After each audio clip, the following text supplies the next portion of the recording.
뼈들이 가득한 골짜기 하나님께서 말씀하시자 뼈들이 우두둑 우두둑 우두둑 힘이 생기고 불끈불끈 살이 오르고 뽀송뽀송 가죽 덮이고 매끈매끈 생기 들어가 와와 엄마 엄마 엄마 놀라운 이야기 들어봐 희망을 주시는 하나님 놀라운 이야기 들어봐 희망을 주시는 하나님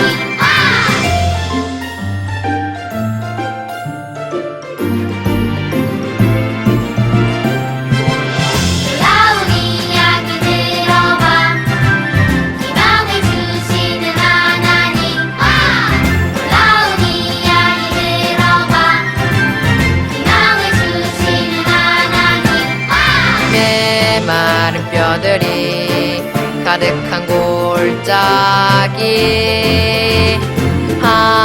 하나님께서 말씀하시자 뼈들이 우두둑 우두둑 우두둑 힘이 생기고 불끈불끈 살이 오르고 뽀송뽀송 가죽 덮이고 매끈매끈 생기 들어가 와와 엄마 엄마 엄마 놀라운 이야기 들어봐 희망을 주시는 하나님 놀라운 이야기 들어봐 희망을 주시는 하나님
오늘의 제목, 예수님이 고향에서 거절당하셨어요.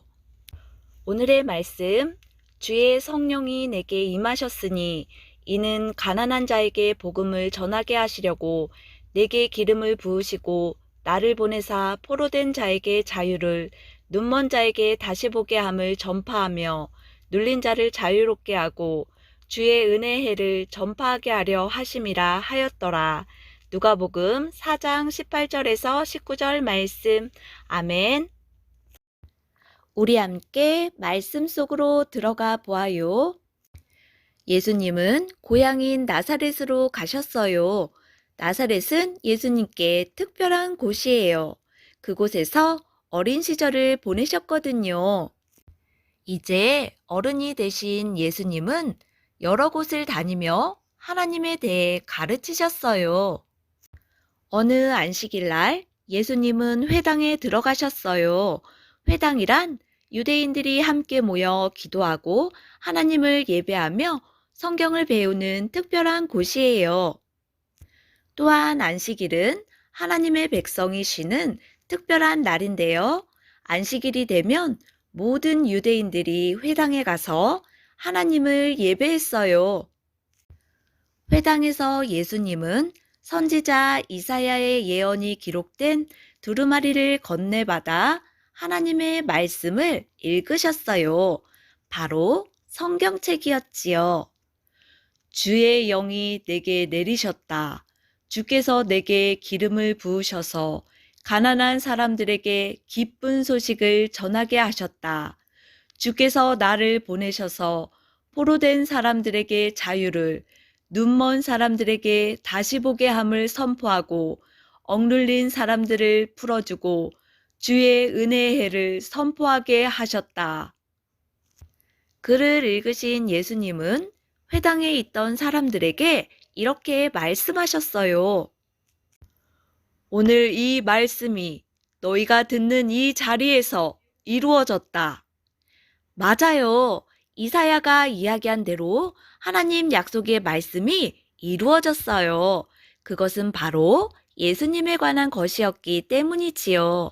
하나님은 예수님과 함께 계셨고 예수님을 통해 사람들에게 아주 기쁘고 좋은 소식, 바로 복음을 전하셨어요. 회당에 있는 많은 사람들은 감동했어요. 예수님의 말씀은 정말 놀라웠어요. 하지만 사람들은 예수님을 어린 시절부터 알았고 그 모습을 기억하고 있었기에 이 사람이 요셉의 아들이 아니냐? 라고 서로 말했어요. 그들은 예수님을 나사렛에 사는 요셉의 아들로 생각했기 때문이에요. 하지만 우리가 듣고 배우고 알고 있는 것처럼 예수님은 요셉에 의해 길러졌지만 하나님께서 우리를 구원하시기 위해 보내신 하나님의 아들이세요. 예수님은 나사렛에 사는 사람들이 자신을 메시아로 받아들이지 않을 것을 아셨어요. 그래서 이렇게 말씀하셨지요. 어떤 선지자도 자기 고향에서는 인정받지 못하는 법이다. 그리고 예수님은 하나님이 선지자들을 통해 유대 사람이 아닌 다른 나라 사람들을 도와주신 일을 여러 가지 이야기하셨어요. 그러자 회당에 있던 사람들은 예수님의 말씀을 듣고는 화가 잔뜩 났어요. 그들은 유대인들만 하나님의 축복을 받아야 한다고 생각했기에 우리 하나님이 우리 조상인 유대인들이 아니라 이방인들을 도와주셨다니! 라고 화를 내며 예수님을 동네 밖으로 내쫓았지요. 그들은 낭떠러지까지 끌고 가서 예수님을 밀쳐 떨어뜨리려고 했어요. 하지만 예수님은 사람들 한가운데로 지나가셨답니다. 친구들, 예수님은 나사렛에서 이사야 선지자가 기록한 하나님의 말씀을 읽으셨지요. 그 말씀은 메시아, 바로 예수님에 대한 이야기였어요. 하지만 사람들은 예수님을 메시아로 받아들이지 않았어요. 그것은 예수님이 목수 요셉의 아들이었기 때문이에요. 그 당시 유대인들은 임금님처럼 화려한 곳에서 태어나 자라실 분이 바로 자신들의 메시아라고 생각했어요. 그런데 그러기엔 예수님이 너무 초라했기 때문이죠. 또 예수님께서 하나님의 치유하심이, 구원하심이 유대인들이 아닌 이방 사람들에게 있다고 말씀하셨기에 그들은 화를 냈어요. 유대인들은 그들만 특별하고 그들만 하나님의 사랑을 받는다고 알고 있어서 예수님의 말씀을 받아들이기 어려웠던 거예요. 친구들, 예수님은 고향인 나사렛에서 사람들에게 거절을 당하셨어요. 고향에서 거절당하는 슬픔을 겪으면서도 예수님이 우리에게 오신 것은 우리 모두를 사랑하시고 우리 모두를 구원하시기 위해서예요. 사랑하는 친구들, 예수님 십자가의 사랑을 기억하는 사순절을 보내고 있어요. 고향에서 거절당하신 예수님의 그 마음이 얼마나 힘들고 아팠을지 예수님의 그 마음을 우리가 기억하며 살아가길 바래요. 그리고 이 사순절 보내준 말씀표에 따라 예수님을 생각하며 성경을 읽고 기도하며 색칠도 해요. 또 먹고 싶고 사고 싶은 것 꾹 참고 네팔 선교 저금통에 헌금해서 부활절에 교회에 가져오세요. 모은 저금통은 네팔이란 나라의 유치원 어린이들을 위해 쓰일 거예요. 세상에 빛된 자녀로 예수님의 사랑을 전하는 우리 친구들이 되기를 주님의 이름으로 축복합니다. 우리 함께 기도하겠습니다. 하나님, 우리를 사랑하셔서 예수님을 보내주시니 참 감사합니다. 예수님 고향인 나사렛 사람들은 예수님의 말씀을 믿지 않았지만 우리는 우리 모두를 구원하시기 위해 오신 예수님이 메시아 하나님의 아들이심을 믿습니다. 이 좋은 소식을 우리만 아는 것이 아니라 예수님을 모르는 많은 사람들에게 전할 수 있게 용기를 주세요. 사순절을 보내고 있습니다. 예수님 십자가 사랑을 기억하며 감사함으로 받은 그 사랑을 나눌 수 있는 세상의 빛 동강교회 모든 친구들 되게 해주세요. 예수님 이름으로 기도드립니다. 아멘.